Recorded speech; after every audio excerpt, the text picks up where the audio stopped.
Hi, this is Dr. Viv. I would like to discuss some compact notations that we would like to use for the rest of this course. They include the Einstein summation notation, the symbol known as the Kronecker Delta, and the Levi-Civita tensor. So first of all, let's talk about Einstein notation and what it accomplishes.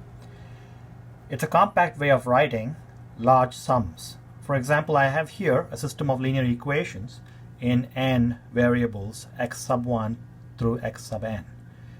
Writing out the system every single time can be pretty difficult. Now, there is a very nice way of writing this whole system down very more compactly than this, and that is by writing the first equation as a1j xj equals d1. Now what have I done here?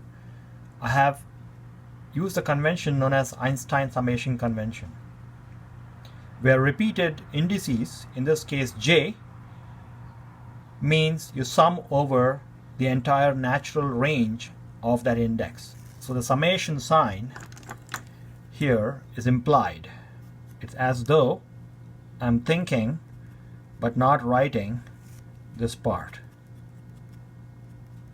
Einstein used to do a lot of this in his manuscripts because he was working with complicated tensor equations in his unified field theory towards the end of his life, for the last 20 years of his life in fact, and so he came up with this handy notation.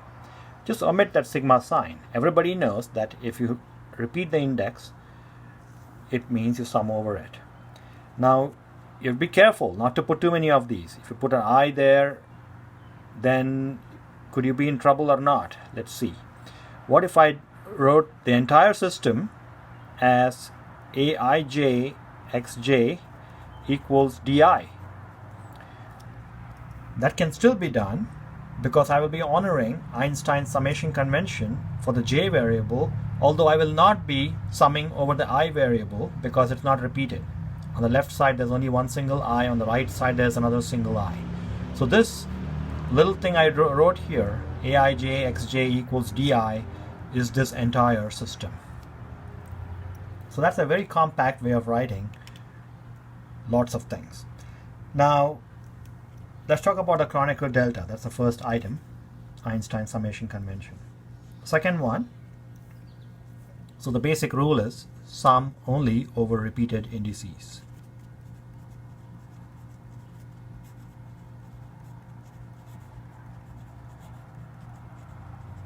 And let other indices roam free over their range. In this case, each index I and j have range 1 through n.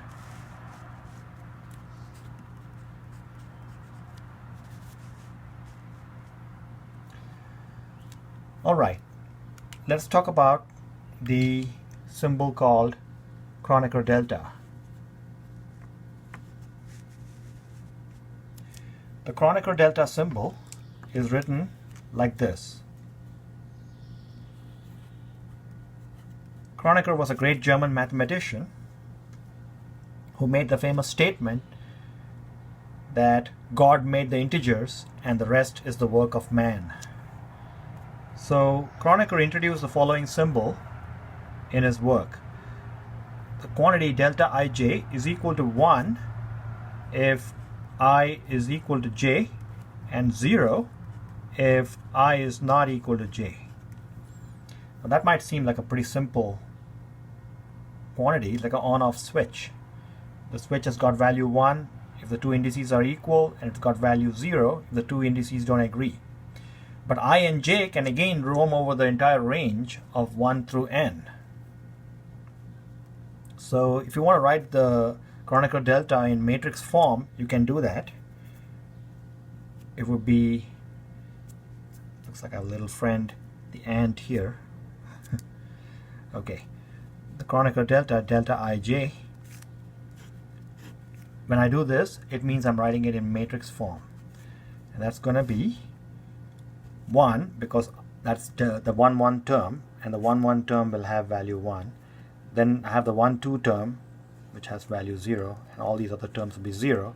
Then the 2 1 term, well, since 2 1 they are unequal indices, they get value 0. Then the 2 2 term gets value 1, and then the rest will be 0, and this continues all the way. So you clearly see what's happening. It's just a diagonal matrix with ones. So there are many ways to write this. I can put ones on the diagonal like that and put these large almond shaped zeros to indicate that the upper triangular and the lower triangular portions are all zeros. Another way to write a diagonal matrix is by the following notation. It's sometimes written as diag 1, 1, 1. So the diagonal matrix is sometimes called the Kronecker Delta.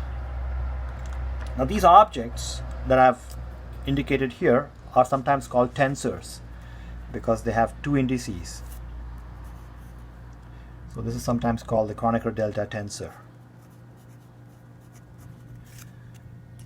The last item I would like to talk about, and I'll focus on this a bit more for the rest of this video, is the famous Kronecker Delta, not the Kronecker Delta, the Levi-Civita tensor notation. So this is the following quantity.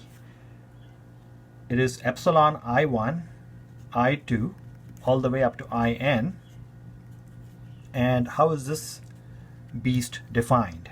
It's plus 1 if I1, I2, In is an even permutation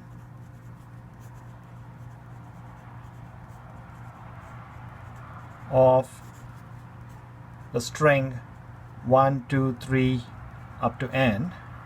It's minus 1 if I1, I2 up through In is an odd permutation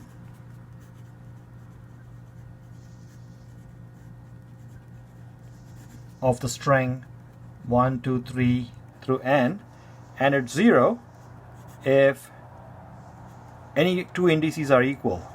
Let's say I sub L and I sub M for any pair of indices. Strange object. It's a completely antisymmetric, sometimes called the completely antisymmetric tensor.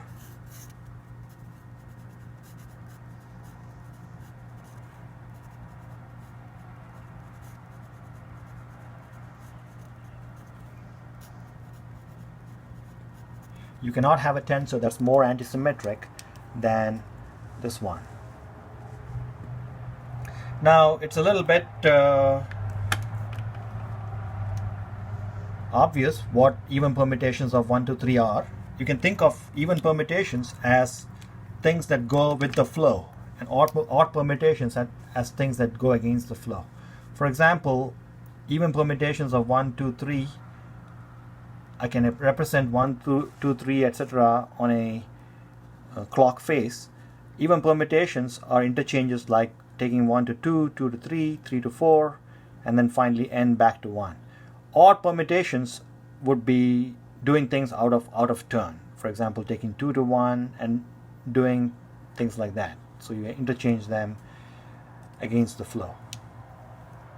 I'll do an example involving n equals 3 to make it more concrete.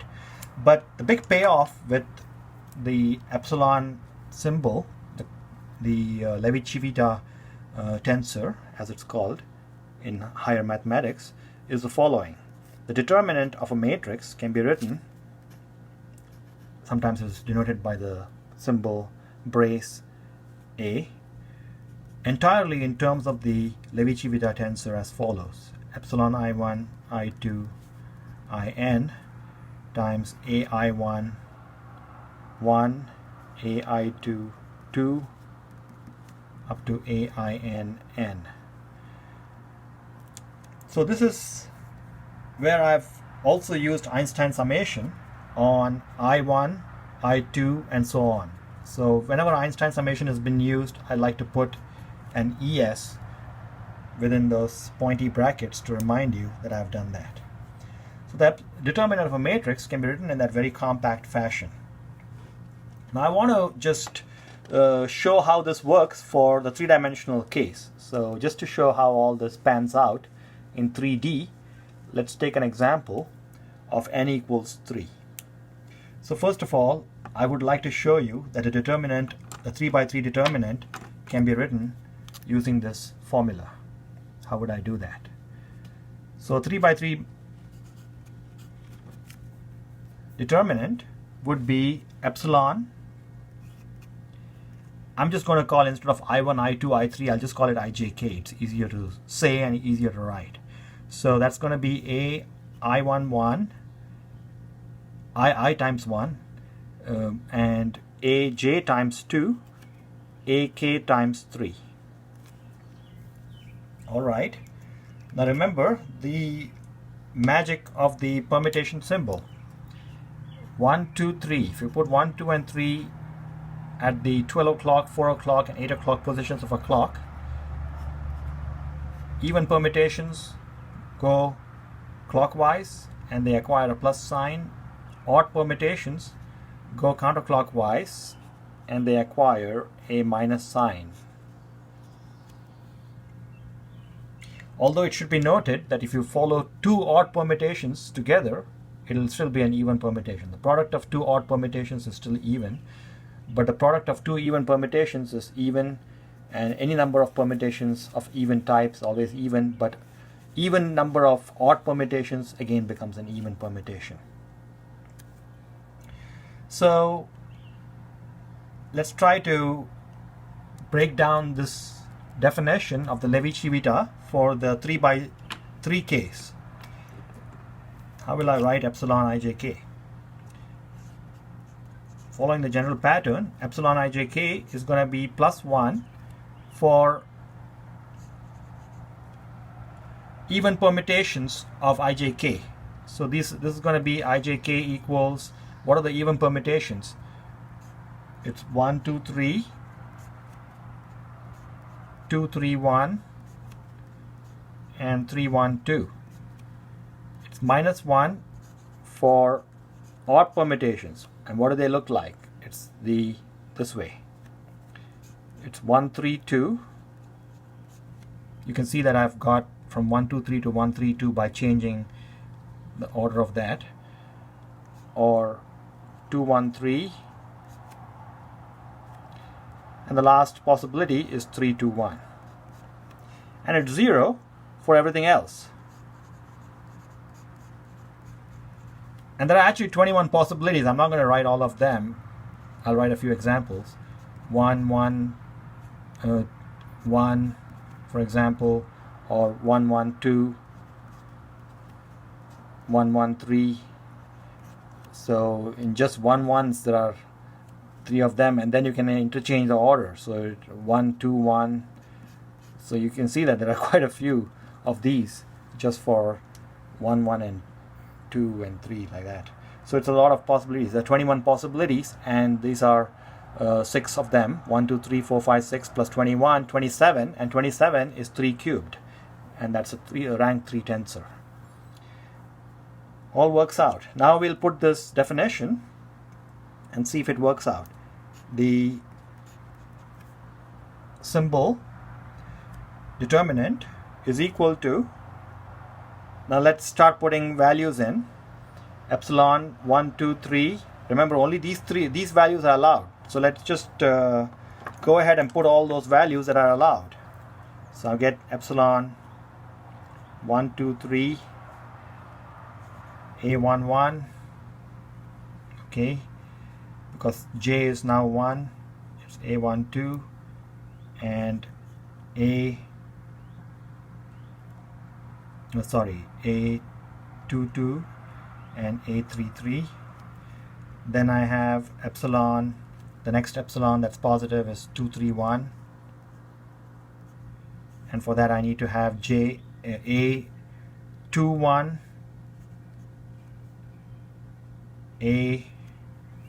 A32, and A k is equal to 1, 1, 3. So I keep going like this, epsilon 3, 1, 2. And here I'll get A 3 1, A 1 2, and A 2 3. That finishes the positive ones. Now for the negative ones. So I'll get plus epsilon 1 3 2, A, now I is 1, A 1 1, A 3 2, A 2 3, and then two more terms, epsilon 2 1 3, A 2 1, A 1 2, and A 3 3. Last term is epsilon 3 2 1 times A 3 1, A 2 2, and A 1 3. I'll do one more step. I'll put the values of epsilon. So let me do this in a different color so you can make sense. So epsilon 1 2 3 etc. are plus ones, so I'll write them out like this: A11, A22, A33 plus A21, A32, A13 plus A31, A12, A23, and then these are all minuses, so that's going to be minus A11, A32, A23 minus A21, A12, A33 minus A31, A22, A13. In this way, I've completely expanded the determinant of a 3 by 3 matrix. Now, I should mention that nobody ever computes a determinant using the Levi-Civita tensor method. It's just something that's used in proofs in mathematics quite a bit. But in reality, we'll use the normal definition of determinant to find the determinant of a matrix.